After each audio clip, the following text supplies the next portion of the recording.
Hello and welcome to all of the distinguished guests. We have the pleasure of joining us this evening at Chamblin's Uptown's first ever virtual book signing event with author Therese Tappouni. My name is Cari Hamoui and I am the manager here at Chamblin's Uptown Bookstore. We are very excited to be here with you tonight, even if it is digitally due to the ongoing pandemic. So please get comfortable behind your screen and enjoy the program that we have upcoming for you tonight. So before we sit down with the author and dive right in, I'd like to share a little bit about Chamblin's Bookmine and who we are as a bookstore. So Chamblin's, if you didn't know, is a bookstore in the heart of Jacksonville. We have 2 locations and a cafe, but we are more than just a used bookstore. We are a place where countless of memories have been made over the last 40 years, bringing the community together one reader at a time. Between both store locations, we're open 7 days a week, and we're always happy to help you find any book that you need, no matter how rare, out of print, or popular it might be. Chamblin's is an essential establishment in Jacksonville, showcasing some of our city's most talented writers and artists, giving them a place on our bookshelves or on our walls, which has deeply enriched our community. And beyond a bookstore, Chamblin's is a safe place for those who are seeking refuge in words on pages or a sense of escapism, or rather dose of reality. The owner, Mr. Chamblin, started this company in 1976 as a small brick and mortar bookstore in Riverside, and then he expanded to the giant Roosevelt location in 1991. Over the decades, Chamblin's has donated thousands upon thousands of books to different schools, universities, libraries, jails, and other institutions. You can reach us anytime at 904-674-0868, or you can visit our website and browse our library virtually. It's www.chamblinbookmine.com.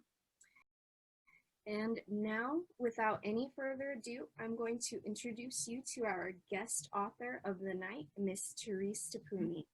We are here to discuss her newest novel. It's called Caught Between Worlds, Tom, Michael, and Alexander the Great. We're going to be listening to her reading some passages from her novel, as well as hear a little bit about her writing process and have her answer some interesting questions that we have prepared for her. So now let's give a warm welcome to our author, Ms. Therese Tappouni. Thank you, and thank you, Cari and Chamblin's, for hosting me. It's my favorite bookstore anywhere, anytime, and I've spoken there before, and the people are so kind.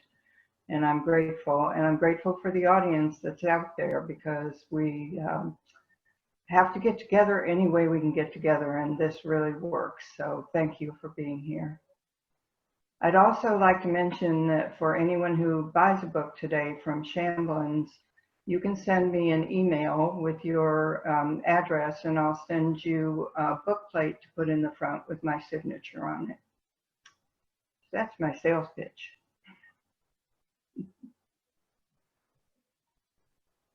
All right, well, thank you for that. And now we are ready to get started and dive right in. We're dying to hear some of your book. If you could present that to us. Thanks, Cari. I'll be reading 2 sections tonight from the book, and the first scene is Tom and Michael are in the souk. In the beginning of the book, it's 1980, and 14-year-old Tom has lost his mother, and his father is being sent to Baghdad, Iraq by the government to open an office. The psychiatrist that's been treating them tells his dad that he has to take Tom with him because he's already been deserted by one parent. Tom doesn't think of his mother as having deserted him. She was very close to him, and he still feels her energy. They have now arrived in Iraq, and Tom has lost his precious things from home in a duffel bag that was stolen from the plane. And in it were all of his tapes and things from his music tapes. So Mikhail, his new friend he's met in school, has agreed to take him to the souk, which is a market that covers acres and acres in the middle of Baghdad called Al-Rashid Souk. And he guarantees Tom that he can find what he needs there. Tom doesn't buy it, but this opens when they have gotten into the souk. The smells of spices rush down the aisles, carried on the wings of black abayas and veils. Beyond the clothes, in vegetables rose mountains of glowing curries, spice mixtures, cinnamon, cardamom, peppers that look like huge jewels from different islands and countries, salts in different shapes, from chunks to fine grains, colors ranging from snow white to black. Fresh vanilla pods are spread on a huge tray. Nothing Tom heard had prepared him for this. They stopped at one shop, and the owner greeted Amina, their guide, like an old friend. He seemed to know exactly how much of each thing she wanted, putting it into his little bag and marking the price. She put all of it in her shopping bag, signing a paper the shop owner produced. "My father will get the bill," Mikhail said quietly. "It is all a matter of trust." Down another street, tables sagged under piles of nuts and dried fruits. There were huge copper trays of the famous dates of Iraq. Again, Amina pointed, and the shop owner measured, weighed, and bagged her purchases. She handed the bag to Mikhail. They'd been in the market for a while and were loaded down with string bags, but the best was yet to come. Another short walk and the smell of chocolate overwhelmed Tom. Chocolate, coffee, licorice perfumed the air like a heaven of candy. Tom was literally led by his nose, turning corners like he'd been there all his life. Behind him, Mikhail and Amina followed, smiling at his hypnotic look. Tom stopped, mesmerized by boxes, bins, and barrels of sweets. Colors vibrated under the awnings that protected the food from the sun. There were bright green and orange Turkish delights, pastel sugar-coated Jordan almonds, and the famous manna sema, translated as manna from heaven. There were sweets from Syria that melted in the mouth, and long tubes of licorice that were darker and denser than any he'd ever seen at home. Mikhail grinned at Tom, who hadn't moved since he reached the first candy stall. "It is as if I gave you a huge Christmas present. You look like you are 3 years old, seeing your first treats." "It's the first time I've seen them heaped up like this, I can tell you," Tom said. "At home they're in small plastic packages, and you can't smell anything." "What would you like first?" Mikhail asked as Amina stood poised in front of the cellar. Tom pointed to the pile of manna. The little poofs of taffy-like candy were covered with a snowy white powder. "Don't be surprised at the taste," Mikhail warned. "The white powder is flour. It just keeps the pieces from sticking together." Amina discussed the purchase with the vendor. He dropped pieces of manna into a large bag. Amina was buying enough for a party. Mikhail told him how the snow-white substance that was collected from the trees and the leaves in the mountains. "When it arrives in Baghdad," he said, "you wouldn't recognize it. It starts out as huge chunks of dirty, grayish-brown sticky stuff mixed with leaves, dirt, and sticks. The gatherers take it to certain families who are known to make the best manna. They clean it and cook it down with sugar and other secret ingredients known only to a few families. The result is the soft candy you are now biting into." Tom closed his mouth, a new sensation melting on his tongue. He couldn't describe the flavor. He'd never tasted anything like it. It wasn't like taffy or nougat or any other soft white candy. He put the small bag Amina had given him in with his shoes. He couldn't wait to give his dad a taste. Next, they walked 3 alleys over and he saw at least 100 small booths with cassette tapes flowing like waterfalls. It was a world of music in one place, in the middle of Baghdad. British rock was featured, including Pink Floyd. Next to them were tapes of Queen, Boston, Michael Jackson, Jefferson Airplane. He found one of his mom's favorites by the Eagles that he had in his duffel. Some reason he didn't see Kiss and Van Halen. He was in music paradise in a market in the middle of Baghdad. He shook his head in disbelief and began to choose. His string bag bulged with music and batteries for his Walkman. With his own dinars, he'd bought 20 tapes for less than $1 each without Amina's help. Next, they went to buy jackets. Amina gave instructions to Mikhail in Arabic. Tom heard his name and tried to catch a few words. Remind your friend that he does not speak, Amina was saying. The owner won't bargain faithfully with a foreigner. I know how to do this. Tell Tom to just nod at the jacket he's interested in. After they got the jackets folded carefully in their bags, bargaining took a long time. They walked a long way until the strong smell of kebab cooking over an open fire reached Tom. If he'd turned vegetarian, kebab would have changed his mind. Kebab was nothing like what he knew in America. It was like a juicy hamburger on a stick, but that didn't explain the deliciousness. You think this is good, mumbled Mikhail through a mouthful of sweet, juicy meat. Wait until you taste the famous kebab of Erbil in the mountains. Your father told you to get a jacket, so I think he's going to let you come with us on Easter break.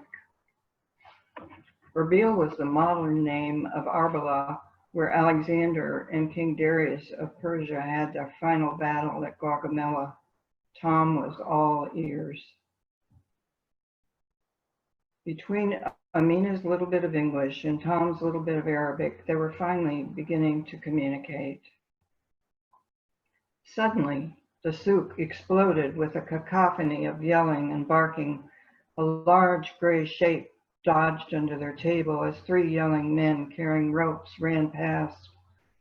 What's going on? Tom asked as several men gathered in front of a food stall. Well, they're saying keleb. It means dog in Arabic, replied Mikhail. A rough tongue licked Tom's ankle. He jumped. The men carrying the ropes were coming back toward them. What about a dog? Tom asked. In some parts of the city, dogs run wild. City people fear them and say they carry disease. These men catch wild dogs. Sometimes they sell them to the butchers. Sell them to the butchers? You're kidding, right? Dogs are pets. You don't eat dogs.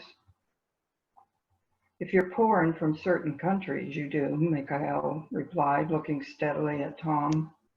Iraqis don't eat dog, but people from other countries have eaten dogs for centuries. Besides, wild dogs and cats make people sick. One of the men turned toward them as a small cloud of dust moved under Tom's chair. He yelled for his friends, and suddenly the men with ropes were around their table. They pulled a dog from under Tom's chair by his back legs and looped the ropes around him, stretching them tight. Tom saw a dirty gray paw sticking out of the dusty cloud as they dragged the dog toward the nearest alley. After a long struggle, the movement stopped, the dust settled, and the men loosened their ropes. At their feet lay a barely recognizable Samoyed dog, his hair knotted and gray with mats of brownish areas where there had been white silk. Tom remembered how his mother's dog Ursus had needed brushing every day to keep his coat beautiful. The largest of the men tied a dirty cloth around the dog's muzzle, and the exhausted dog's eyes opened. He lifted his head slightly, searching the crowd. His gaze stopped at Tom, and he looked right into his eyes. Tom couldn't move. He'd been struck in the heart. The dog looked into him like he knew him and slowly lowered his head to the ground. The men dragged him off. "What will they do with him?" Tom asked. "I told you." Mikhail sounded exasperated. "What about the Humane Society or the pound, somewhere his owner can find him?" People stared. Tom knew he wasn't making sense. He could hear the shrillness in his voice, but he didn't seem to have any control. "There are no owners, Tom. They come from generations of wild dogs, or sometimes dogs that are left behind by foreigners when they return home." Tom lowered his voice. "Who would leave their dogs?" "It's a lot of trouble to take an animal from one country to another. Some people don't want to take the trouble," Mikhail shrugged. "How would they find an owner? It's obvious no one was taking care of that dog. He's probably about dead anyway." Tom thought of the intelligent eyes that had looked into his. He's not. He just needs water and food. He got up, walking fast in the direction of the men. They hadn't gone far with the weight holding them back. Ursus had had a dense, muscular body under all his hair. Giving him a bath had worn Tom out. His head vibrated as he followed the men down the street of the pot makers. The din of hammers and tongs was deafening as dozens of artisans bent to their work, hammering out the shapes on their forges. Pots, containers for every use, copper, brass. The noise assaulted him. Still, he could follow the small whirlwind of dust exiting the street of pots and entering the alley of the butchers. He started running. Behind him, Mikhail gasped as he tried to keep up. "Stop, Tom, what are you doing?" "I can't let them kill him," he called back, his breath coming in spurts. "I just can't." "You can't stop them. He's not yours."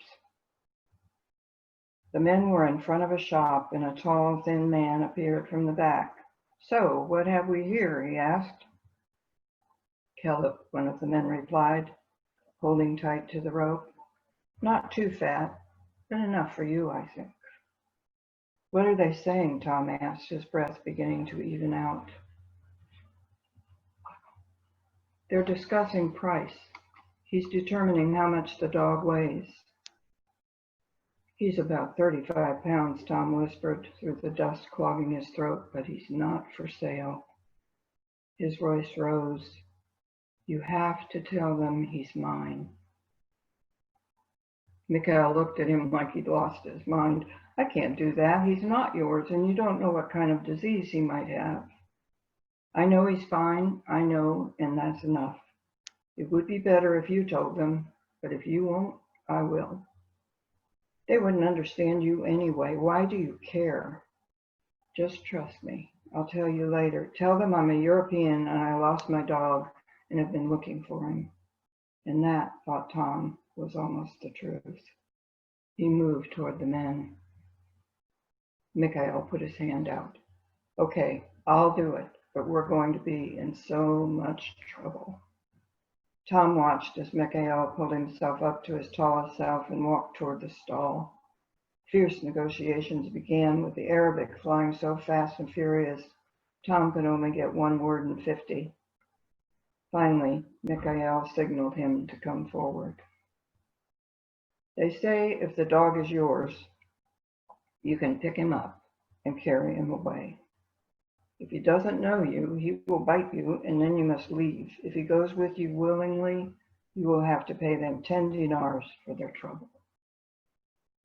Tom was so grateful for the money still in his pocket, he nodded. He squatted next to the limp dog. Maybe he was too late. Maybe the rope around his neck had choked him. He released the knot in the rope and slipped it over the dog's neck. Then he unwound the cloth from around his muzzle. He pulled out his water bottle and put a little in the palm of his hand, lowering it to the dog's pink tongue. A tiny movement touched his hand, and then the water disappeared. It's okay, Ursus, he whispered. I'll get you out of here. The dog's eyes opened and fastened on Tom's. Tom suddenly felt energized and calm. His heart slowed as he became aware of a man standing at the side of the butcher's shop. The man wore a blue hooded robe. He lifted his head, light glinting off his gray hair. He looked directly into Tom's eyes and smiled. The plan is taking shape, he said. Listen to my students, Hephaestion and Alexander. They have a lot to teach you. All will be clear in its own time. And then he was gone. Tom stood, holding the dog in his arms.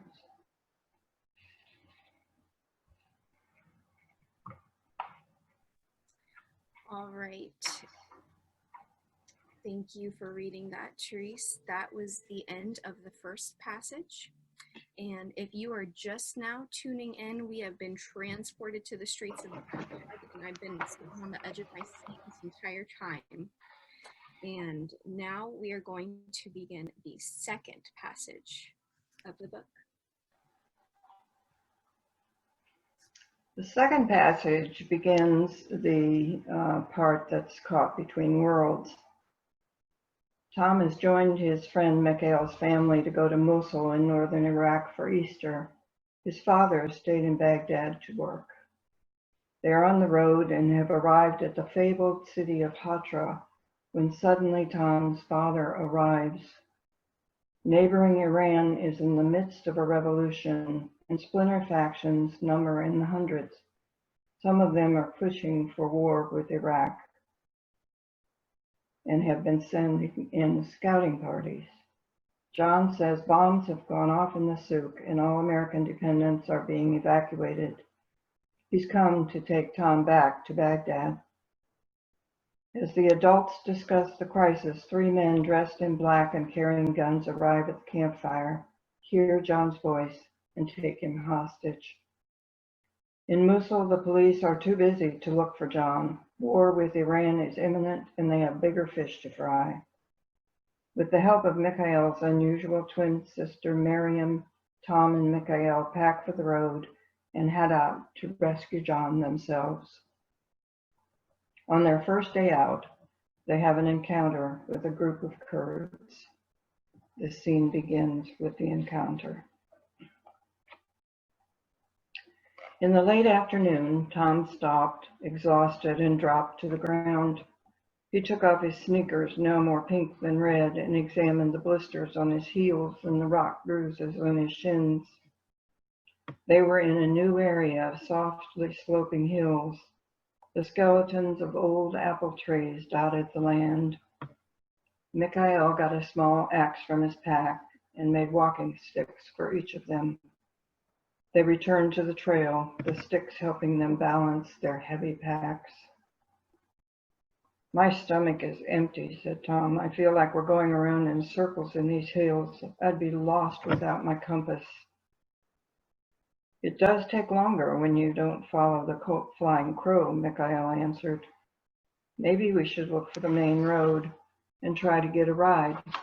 It will be getting dark soon. He stopped, listening. Do you hear that? Tom retied his shoes and got to his feet. Music drifted over a hill just in front of them.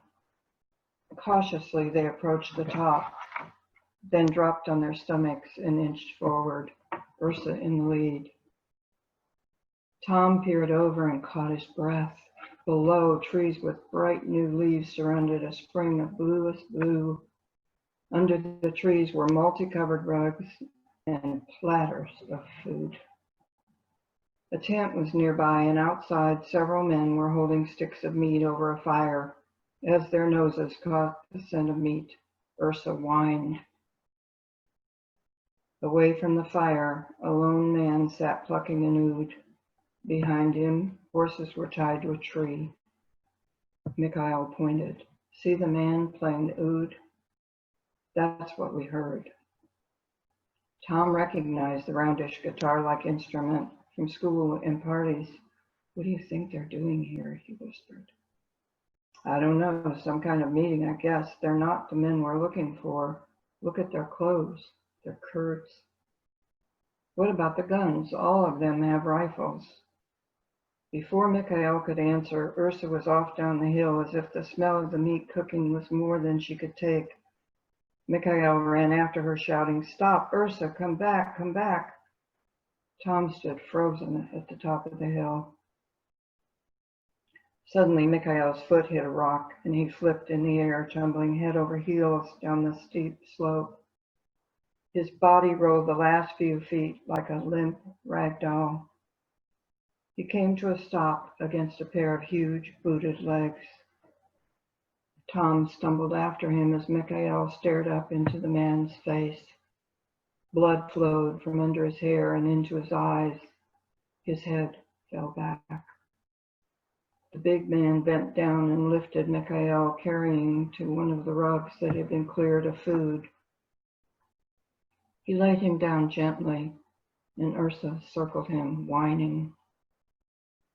She licked the blood from Mikhail's face. One of the men pulled her away with a soft word. Mikhail was still as a statue. Tom knelt by him, leaning over to feel his breath, listening for his heart. Panic shook him. He was back in the hospital room with his mom. He forgot all the Arabic he'd learned as he looked up, imploring, "Somebody help him, do something." The dropping sun painted Mikhail's face the color of the blood seeping from his head. "It may be the deep sleep," said the man in halting English. "Some awaken right away, and for others it can be a very long time." He looked closely at Mikhail. For some people, they never awaken. He must have hit his head on a sharp rock. There was much blood. All we can do now is wait. Someone handed the man a folded cloth, and he pressed it to Mikhail's head. He looked over at Tom. "Who are you? What are you doing here?" Tom stared into the fierce gaze of a hawk. The man was over 6 feet tall and burned black by the sun. He stroked Ursa. She seemed okay with these people. She'd actually run right to them for some reason. He decided to trust them. Did he really have a choice? Panic rose in him. Alone now in a strange country, his father's safety was up to him alone. So he told the story, leaving out the part about no one knowing where he and Mikhail were. When he was finished, the man pulled at his ear and looked at Tom sitting slumped on the ground. "I need to share this thing with my comrades. We will tell you our decision." Tom put his head in his hands and rocked back and forth on the stony ground. "It was too much. I need your help. Can't you see? If I don't hurry, it'll be too late to help my dad. Mikhail needs my help too. I can't choose." The man sat cross-legged in front of Tom. "It is in Allah's hands, young one. There is much that I, Bulgarian, can do, but healing the deep sleep," he shrugged, "this I cannot do." "Then who can help? Who besides Allah can help my friend?" He looked at Mikhail lying silently on the rug. A terrible fear consumed him. His body shook with chills of dread. Bulgarian's face was a mask. "There is no one. You must wait and see, as we all must wait. Inshallah." He stood and walked toward the fire. Tom rubbed Mikhail's arm over and over. "Please wake up, Mikhail, please." Where was he to find the courage of Alexander? He was alone again, and his dad was among enemies. He thought of his mom and prayed to her for courage. "There is a way," said a soft woman's voice nearby. Tom turned toward the tent, partly hidden by the trees. She spoke perfect English. "What way?" he asked. "It is said the Yazidi know things from the old ways that we do not. You are very close to a village where the Yazidi live. Tom thought of the map he and Mikhail had studied so carefully. He thought of his compass. What village? On my map, all the Yazidi villages are north of Mosul. So they are. Where did you think you were? Tom groaned. We thought we were going southeast toward Erbil. He had counted on his grandfather's compass, but something had gone wrong. They didn't even pay attention to the position of the sun, they were so sure. It is easy to get lost in these hills that look alike. Maybe there was a reason for you to encounter the Yazidi. There is usually a reason for God's plan. The face in the tent took a shape. She was a very old lady, her face wrinkled, like the face of Mikhail's grandmother in her last picture. I have to help my friend. How can I get the Yazidi to come here? The old woman waved her hand for him to come closer. They will not come here. You must go to them. Come, we'll talk. He is well taken care of. She pointed to where Ursa sat, her eyes never leaving Mikhail's face. Ursa had eaten, but Tom was weak from hunger. Someone handed him a cup of tea and some flatbread with roasted meat. How will I get him to the village, he asked, looking at Mikhail. It seemed an impossible task. I know a way. You will have to move on anyway. We leave in the morning when others join us. We cannot take you where we are going. There's a horse tied behind this tent. He pulls a special sled for me to ride on. You can take your friend after all are asleep. When you reach the village of the Yazidi, turn my horse around and he will return to me. We've been together a long time. Tom's eyes adjusted to the dim tent, and he saw that not only was she very old, but both her legs were shriveled to the size of a child's.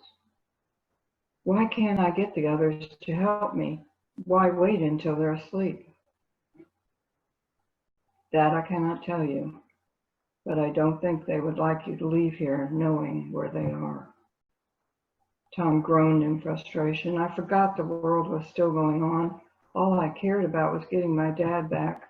We could walk into a battle over the next hill, couldn't we? The old woman didn't answer. Why aren't you afraid of the Yazidi? Everyone else seems to be, except Mikhail's mother. We are of the Kurdish nations. We live and let live as much as we can. Sometimes this is not possible. The old lady sighed, a breath of sadness Tom could feel. I do not know why the peoples of the world fear each other so much. We are all descended from the same father. All the world's major religions, Christian, Muslim, and Jewish, are the children of Abraham. He is named the prophet in each of their primary holy books. Abraham was born in Iraq. He saw God in a burning bush, and God told him to leave, where he founded all three religions. Both Muslim and Christian Arabs use the word Allah to mean God. Yahweh, Allah, God. They all refer to the creator of this incredible world. Before Abraham, the people had many gods and goddesses. He is the one who taught us there is one God, one creator, one family. Yet we fight over words and images, and we hate one another. She sighed again. The children of Abraham have gone their separate ways. I will never understand this, but I know it happens in families too. Family members often choose not to forgive one another after a disagreement. I think this is not so different. My mother felt the same way, but the men don't seem as sure. The women are the keepers of story. The men are the priests and mullahs who are keepers of the rituals. It is different. People fear that which they do not understand. I will not send you into danger. Go when the moon rises, and you will see for yourself. Go straight north to find the Yazidi. She smiled. I think your compass is working now. You must rest until all are sleeping. Tom didn't ask how she knew about his compass. When we get back, I'll tell Mikhail's mother about your help, Tom said, getting to his feet. She took his arm and pulled his head down to hers. For mothers, there's nothing to compare with the fear for a child's safety. He knew she was not just talking about Mikhail's mother. I will get him home safely, he promised. Inshallah, it is in God's hands. Tom thought he saw her wink at him, but it doesn't hurt to help him along a little. He sat near the fire, waiting, watching Mikhail's chest lift and fall rapidly. He dozed off, jumping as a heavy hand clamped on his shoulder. Fog had settled into the camp, and Tom was chilled to the bone. You have somehow influenced my mother. She says I must help you in this, said Bogasian, roughly pulling Tom to his feet. He looked like he'd just eaten a sour pickle. Come, the moon has risen. Together they took the four corners of the rug and lifted Mikhail. Tom kept his mouth shut. They carried him behind the tent where a solid old horse stood patiently between long poles, somehow attached to his shoulders. Behind the horse, the poles broadened and there was a rug stretched between them. Tom had seen something just like it in a documentary about the Plains Indians. The sled was suspended above the ground with just the back edges touching. Mikhail would be riding clear of rocks and roots. Tom felt the eyes of the old woman from behind the tent flap. God be with you, he wished silently. He was certain that no matter how people said it, he and they were praying the same. Bogasian loaded the packs they dropped on the hill beside Mikhail. Tom followed. It was obvious that on his own he would have been lost. Bogasian led the horse by his halter while Ursa walked beside, her eyes never leaving Mikhail. Nearly an hour passed in silence.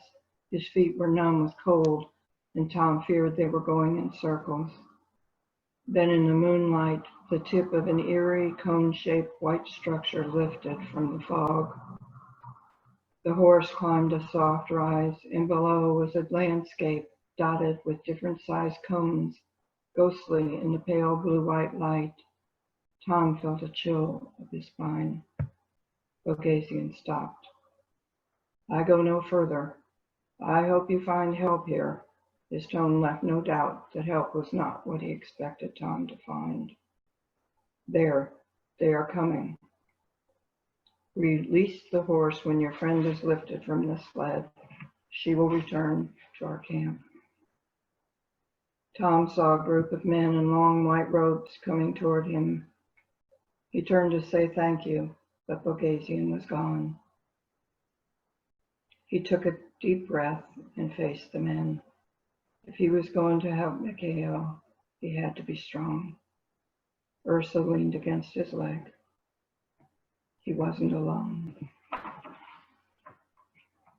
Ahlan wa sahlan, said a white-haired man, holding out his hands in greeting.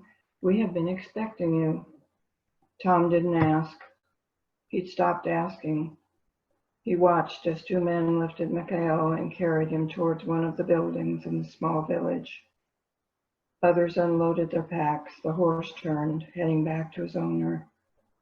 The quiet that comes in the early hours of morning was interrupted by the gurgle of water tumbling over rocks. Tom stumbled as he followed behind Mikhail, and then strong hands grabbed his elbows.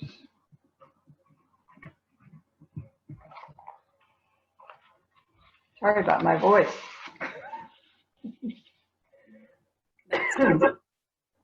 No problem. All right, so if you are just now tuning in, that was the end and the conclusion of our second passage of Therese Tappouini's book, Caught Between Worlds, Tom, Mikhail, and Alexander the Great. And now this is the portion of the program where we are going to delve right into some questions for our guest author. Are you ready for some questions? Absolutely. All right. I've heard a lot. Right. So first and foremost, what was the inspiration behind writing your newest novel, Caught Between Worlds? My son Michael died when he was 11, and we were very close. And this book was dedicated to him, but it started out as me wanting to memorialize him in writing, and I did a poem because when you're in grief, you have a very poor attention span. And then that poem grew into a short story, and then that short story grew into a novel. And the characters have a great deal of Michael's personality. Wow. Well, I'm so sorry for your loss. But our next question that I have for you is, what has the journey of writing and publishing Caught Between Worlds been like? It's been, I don't want to say a crazy journey, but it's been a up and down journey between starting with the poem, moving to the short story, writing the novel. Doing the research is a journey in its own. So there's many different miles of journeys that we take as writers. Writing about a culture that is not my own culture was the most difficult, but because I was married to Iraqi man for 35 years, and my children, he and I have these children together, I knew a lot. I loved his family. I loved the food. The food is a special thing. And I wanted to show that culture in a way that other people maybe hadn't seen it.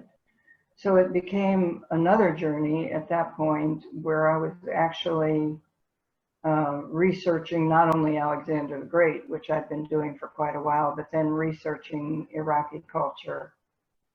So and then it went to, I had an agent, and Disney was interested in the book, but they wanted me to write a funny sidekick character. And I didn't know how to do that. My book was finished, my characters were complete, and I didn't know how to just take somebody and put them in there, full of humor. That's not my writing skill. So I ended up publishing the book myself, and that in itself was another journey. I had a wonderful company. They did a great job. So here I am. Now I'm trying to see that the things that I was trying to put out there actually are seen by people. And that's the hardest part of the journey. Yeah, I can imagine. So my next question for you is, what are your ethics of writing when it comes to writing about a historical figure's point of view? Well, my ethics first, as far as the historical figures, is total research immersion. You have to take everybody's point of view. There are point of views, for instance, about Alexander that range from he was a horrible tyrant to he saved the world and gave us all this Greek stuff, So there was, I read the historians of the day. I read his own, the things that he said. I read his life. I read his mother and father's life. And I ended up at the far end of the research. I knew I was really going off and I was going to write another book, was discovering that his body had disappeared after he was buried in Alexandria. And then I was like, oh, I wonder what that's about. Wow. So it takes years of research if you're going to be truthful as much as you possibly can, reading other people's research. Mhm. You can't talk to Alexander, though he talked to me. Wow. Well, thank you for sharing a little bit of that insight. My next question is, as you've already spoken and touched on a little bit earlier, there are so many different references to Iraqi and Arabic culture. Um, could you explain a little bit more about your connection through your husband to the culture and how you might know it firsthand? Well, there was something really familiar about it when I met him. And he was very Americanized at that point. He'd come to America and gone to college here, and he didn't have an accent. And he, but then there was his family. So when I started to, actually, when we first got together, I started reading books about the Middle East because I didn't know anything about the Middle East. And I was completely ashamed of how little we knew as Americans about the Middle East. And we call it it's like a monolith. We don't think of it as separate countries with different kinds of people who came from different places. Mhm. And in Iraq, there's a very strong tradition of Christians in the north, which was my husband's family. And then there was a history about how they got there. After the Romans started persecuting the Christians and people started moving out, there was a diaspora and they went many places.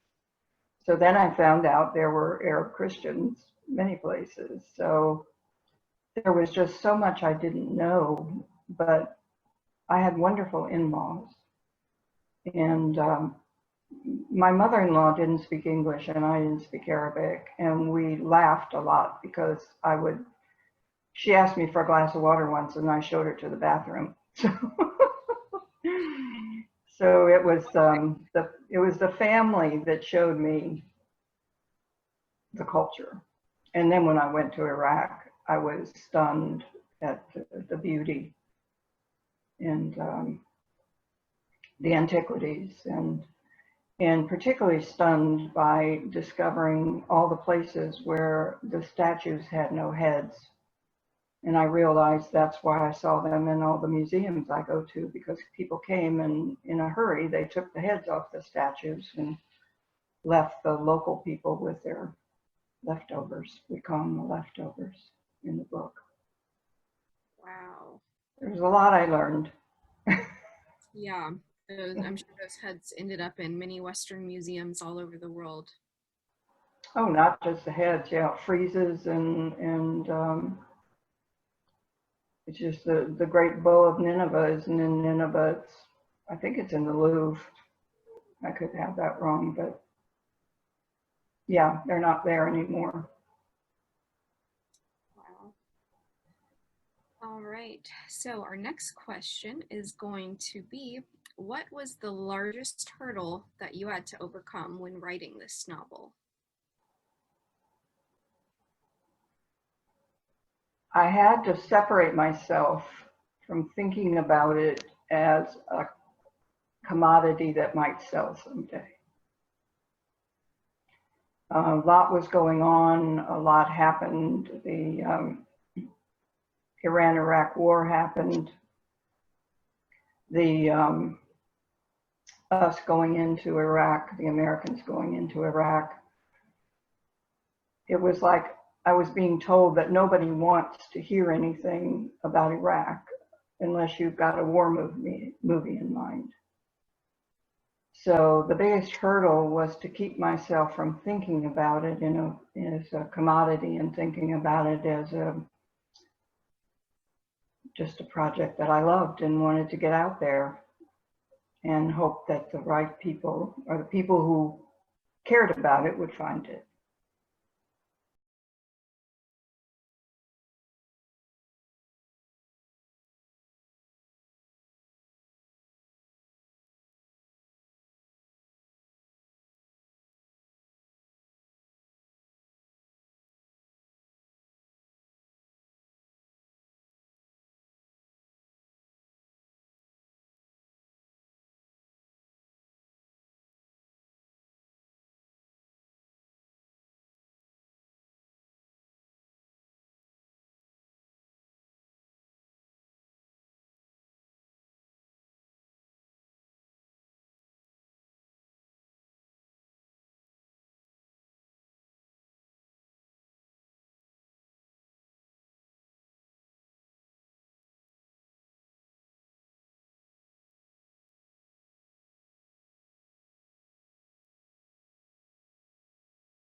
So that concludes our question segment of the program, and now we are going to be coming to a close.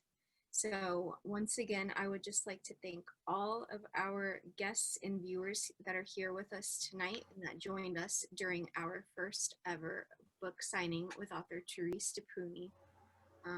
We appreciate all of you being here and taking the time to learn about her newest book and listen.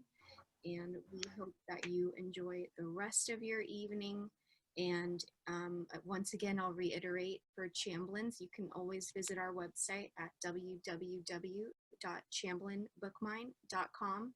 If you are an author interested in having a book signing or carrying your books in our store like Therese, you can reach out to us at chamblin'sevents@gmail.com. We also have Facebook if you just type in Chamblin's Uptown or Chamblin's Bookmine. And then we are also on Instagram and you can find us there at Chamblin's Books. Thank you again. Thank you, Cari. Thanks, Therese. It's been a pleasure.